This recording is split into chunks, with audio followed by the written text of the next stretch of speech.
Morre, aos 69 anos, o escritor e jornalista Arthur Chechel.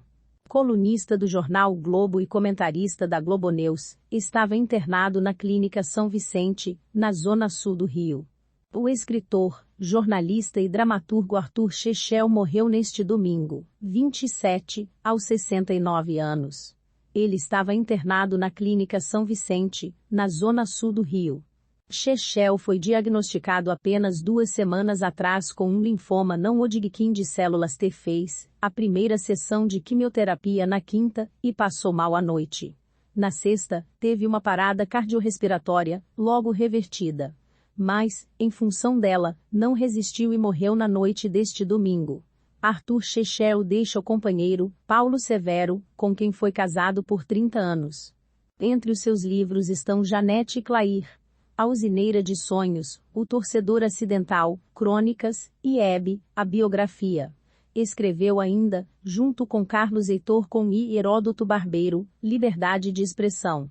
Colunista do jornal o Globo e comentarista da Globo News, ele também teve passagens por Veja e Jornal do Brasil. Desde 2015, participava da transmissão do Oscar na Globo. Também ficou conhecido no rádio. Na CBN, estreou ao lado de Carlos Heitor Con e como comentarista. Tudo o que eu faço, o que eu edito, o que eu escrevo, é em nome do leitor. Então, eu acho que ele tem o direito de reivindicar, de gostar, de não gostar, de reclamar, de escrever, de se colocar, de se posicionar. Eu gosto de participar dessa troca, afirmou, durante uma das várias entrevistas concedidas ao longo de sua carreira. Chechel também foi dramaturgo. Escreveu o musical A Garota do Biquíni Vermelho, e a peça Nós Sempre Teremos Paris. Traduziu o espetáculo musical Xanadu, dirigido por Miguel Falabella, e Love Story, o musical, dirigido por Tadeu Aguiar. Foi responsável também pelos musicais Cartola, O Mundo é um Moinho, e Minha Vida Daria um Boleiro. Em 2019, fez a adaptação do musical A Cor Púrpura. Um de seus últimos espetáculos escritos foi Bibi, Uma Vida em Musical, em homenagem à diva do teatro Bibi Ferreira. O jornalismo não foi sua primeira opção ao escolher uma faculdade, mas logo percebeu o caminho que iria trilhar. Quando eu cheguei na engenharia, eu levei um susto, porque não gostava de nada, contou. Mas, quando eu larguei a engenharia, eu querendo em casa prestar uma satisfação, ter um curso superior, eu fui fazer comunicação, que era um curso fácil de entrar, rápido, só por isso. E, no meio da faculdade, eu me interessei por jornalismo, já no 3º ano de faculdade. Aí eu gostei, comecei a achar aquele mundo interessante, aquele mundo fascinante. Chechel começou no Jornal do Brasil em 1978 como repórter na sucursal do Rio de Janeiro. Conheceu o jornalista Zuenir Ventura e, em 1982, foi convidado para trabalhar na revista Isto É. Em 1985, virou subeditor da revista de domingo, suplemento cultural do Jornal do Brasil. Ao se aproximar da cobertura cultural, desenvolveu um estilo de texto leve, que veio a se tornar a marca do jornalista. Eu acho que eu passava essa impressão escrevendo, eu vejo você falando, quando eu leio o que você escreve. E aí, eu comecei a ver as coisas que davam certo. Então, se tivesse mais humor, realmente agradava mais, contou.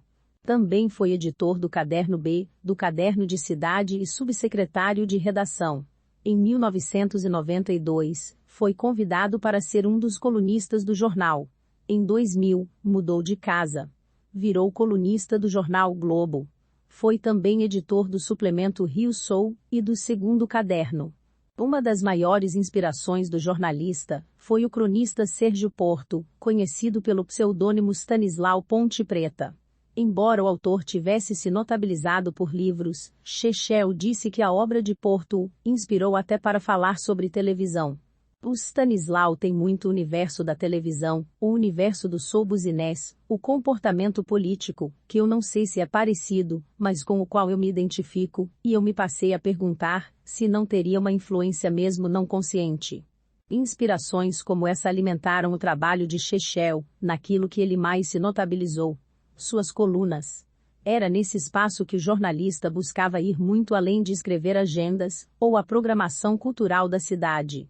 Acho que o jornalismo vive de surpresas. Você bota na primeira página o que surpreende o leitor. Você procura manchete que surpreenda o leitor. Não tem nada mais chato que manchete velha, notícia velha na manchete. Então eu acho que o desafio é você surpreender todo dia e quanto menos rotina você tiver, mais fácil você surpreender. As surpreendentes colunas atraíam os leitores, que enviavam cartas ou e-mails para Chechel.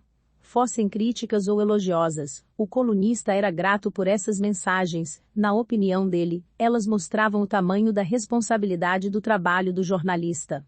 Acho que a internet trouxe isso. Eu recebo muitos e-mails, mas no dia em que sai a coluna. E eu já respondi mais. O problema de você responder e-mail é que aí o leitor manda outro, aí fica um sem fim. Eu já cheguei a pensar. Eu respondo, mas depois não mando mais. Se ele responder, eu não mando mais. Mas é muito bom, é a melhor resposta que você tem de leitor. Eu não sei se é muito verdadeira, se ela é muito significativa, mas é a resposta que você tem de cara, se a coluna agradou ou não agradou pela quantidade de e-mails, pelo que os e-mails estão falando. Se inscreva para acompanhar a cobertura completa dessa notícia e de muitas outras.